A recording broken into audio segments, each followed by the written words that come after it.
Today we're going to look at Willpower Doesn't Work by Benjamin Hardy. Discover the hidden keys to success. What's in it for you? Achieve your full potential without exhausting your willpower and energy. Think back to the last time you accomplished a goal. It could have been something small, like skipping an enticing dessert for the good of your waistline. Or perhaps you woke up at 6 a.m. to exercise before work. Or maybe you finally powered through and met your deadline on some nightmare project. Whatever it was that you did, it probably involved willpower, the ability to make yourself do something you just don't want to do. But what if you could get things done without having to add willpower to the equation? Drawing on the stories of real people, the following minutes lay out strategies for getting things done without wearing yourself down. By redesigning your environment with your goals top of mind, you can make reaching your potential a whole lot less painful. In the following minutes, you'll also learn why you should never wish for a stress free life, how focusing on failure can actually help you succeed, and why entrepreneurs are letting their devices run out of power. Idea number one: when trying to achieve your goals, willpower is less important than your environment. People often say that willpower is like a muscle. The more you use it, the more you tire it out.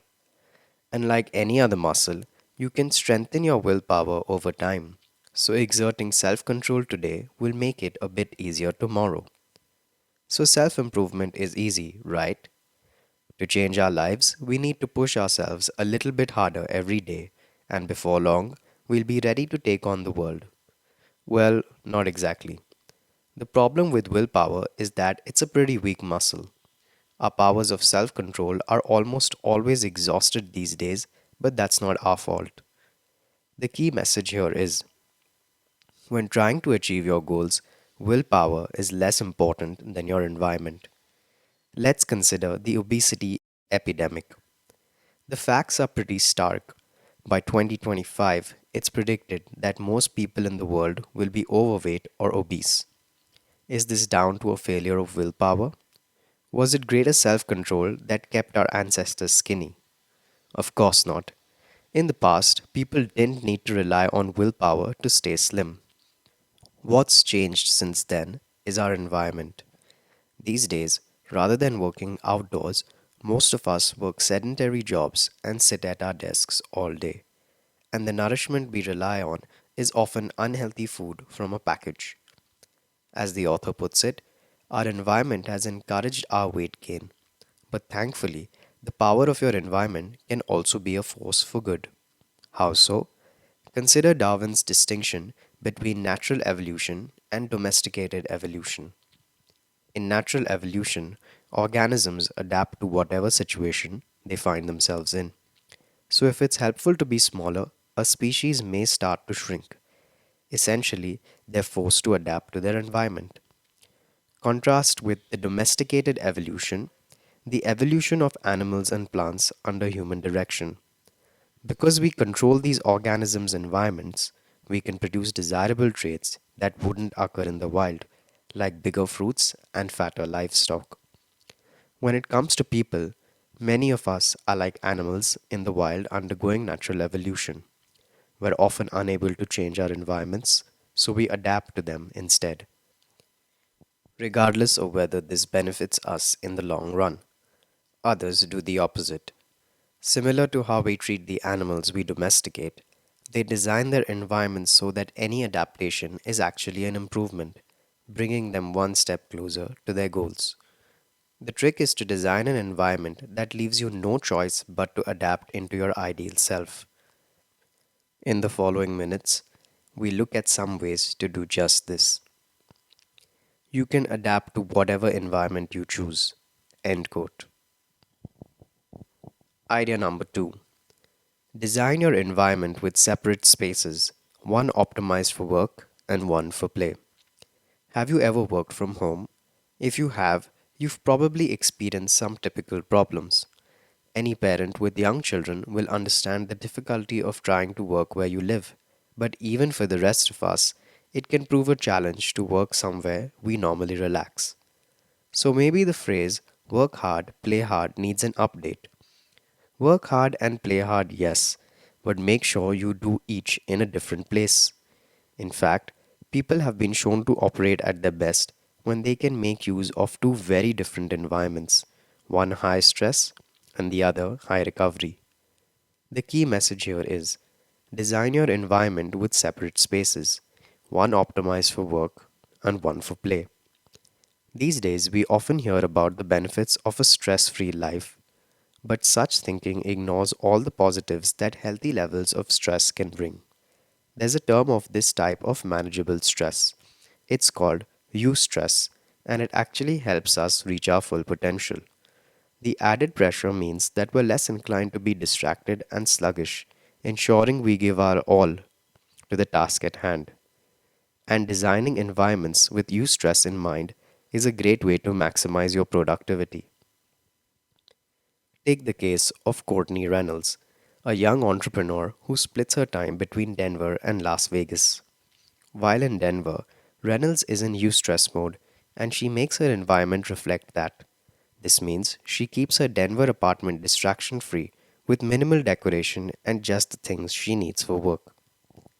In Las Vegas, though, it's a different story. This is Reynolds' recovery environment.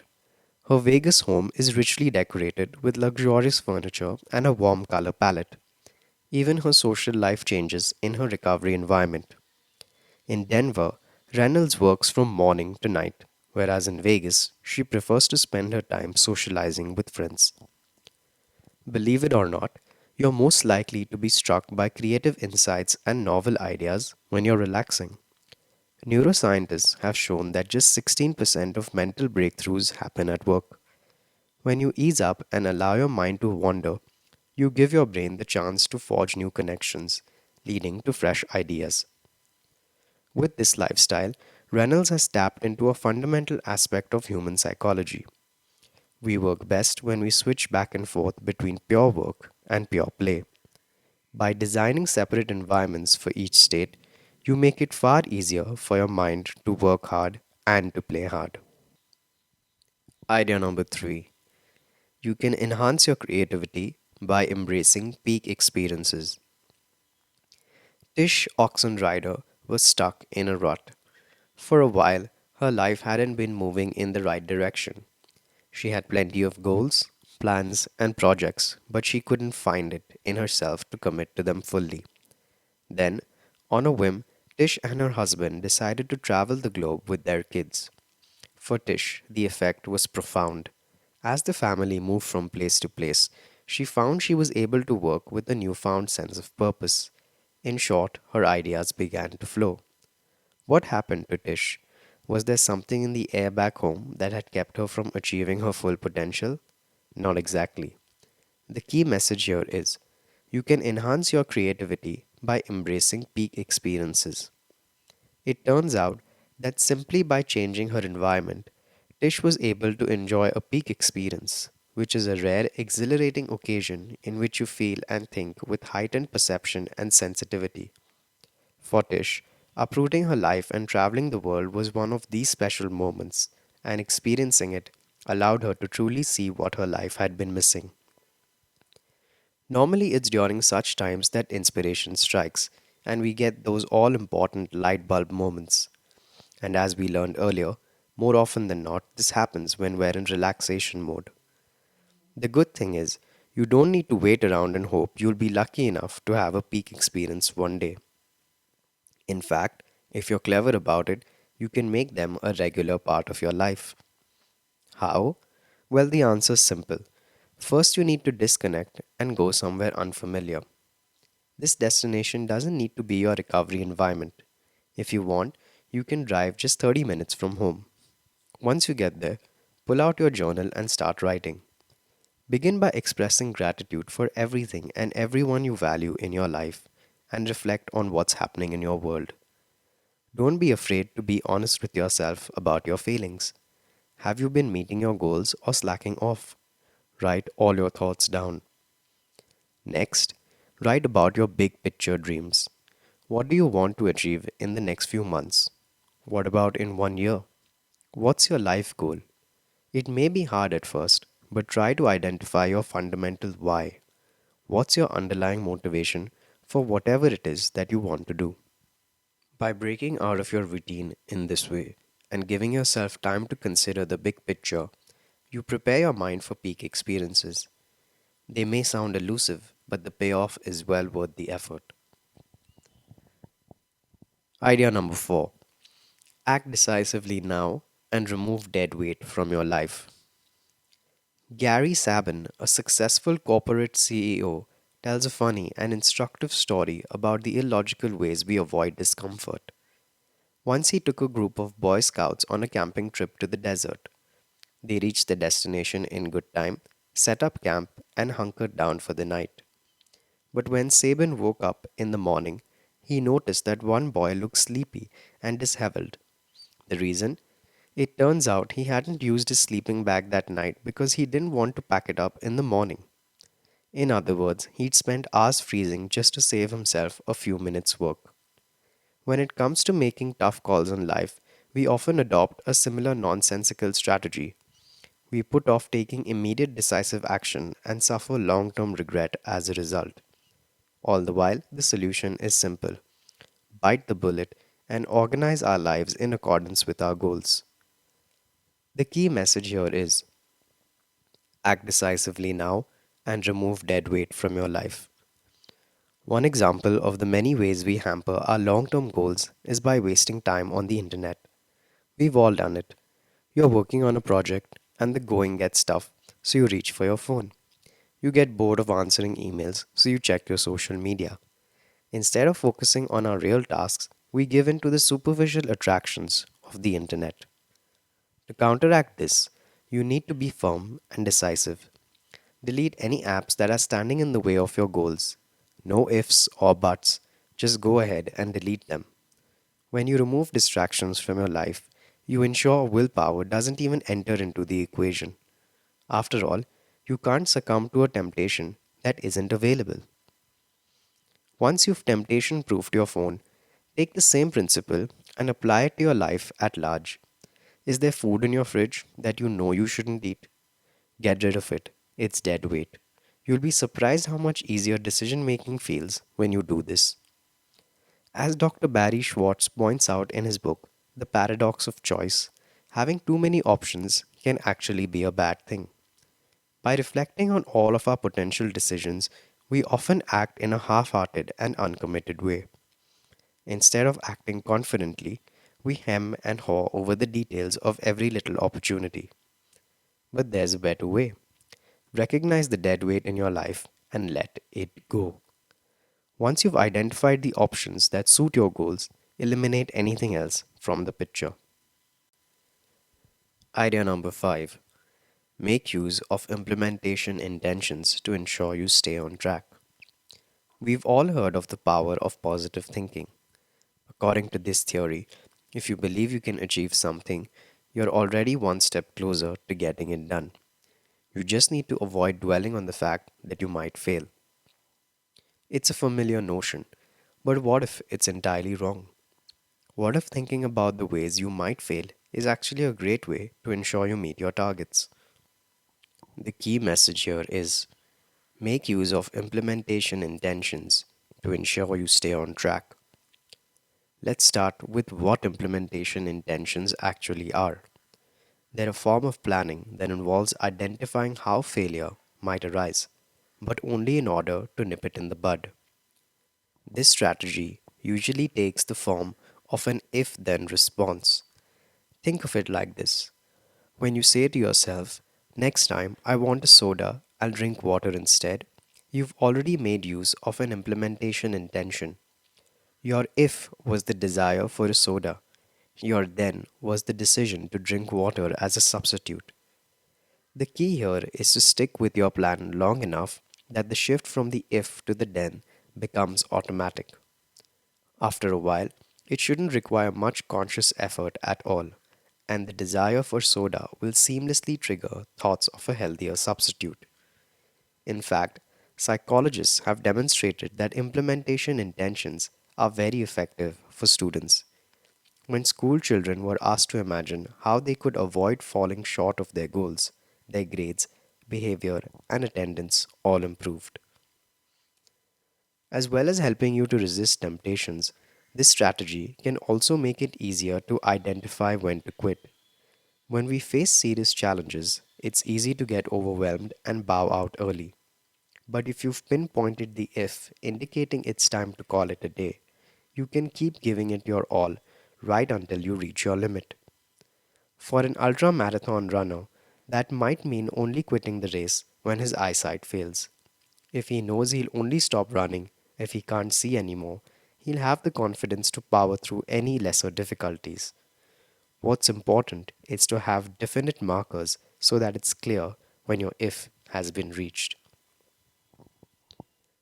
Idea number 6.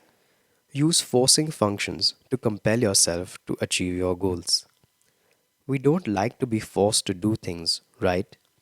If we think something needs doing, we can always just get up and do it voluntarily. But as you may have experienced, this isn't always the case. We know we need to start exercising, but we don't. We know we should be working, but we continue wasting time.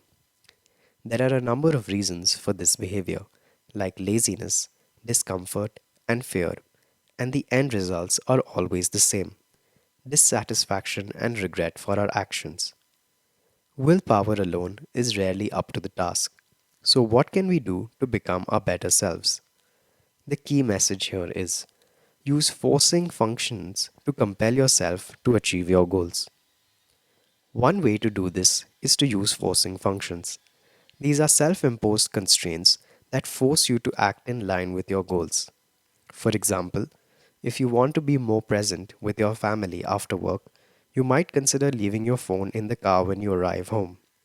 That way, taking calls and answering texts isn't even an option, so you force yourself to disengage from the world beyond your family.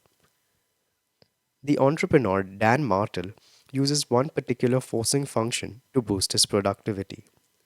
When he really needs to get something done, Martel brings his laptop to a coffee shop and deliberately leaves his charger at home. Why? Knowing that he has only a few hours of battery life, Martel ends up working far more efficiently than when he gives himself the entire day. By imposing a non negotiable deadline, Martel is forced to work at full capacity for as long as his laptop is running. The power of social pressure is another important forcing function. Nobody wants to look like a failure in front of their friends, and most people would go to great lengths to retain the respect of their colleagues. So tell them what your goals are and be specific. The knowledge that you're accountable to your peers will help you achieve your goals. Often, the fear of having to admit that we failed is enough to propel us towards success. Forcing functions are about making one decision that makes all other decisions either easier or irrelevant. End quote. Final summary. The key message in this book is: relying on willpower to get things done isn't just painful, it's a downright ineffective strategy for change. The best way to transform your life for the better is to create an environment that forces you to live in line with your aims. You can do this by making use of forcing functions and implementation intentions, and by stripping dead weight from your life. Actionable advice: ditch the 9 to 5 schedule for creative thinking. The old 8-hour workday made sense when most people were engaged in manual labor or repetitive, mentally undemanding tasks. But in today's knowledge based working environment, that schedule is past its expiration date. When you try to sustain mental focus from 9 to 5 every day, the quality of your work rapidly dwindles. So don't be afraid to compress your working hours into a smaller window. This is the end. Thank you.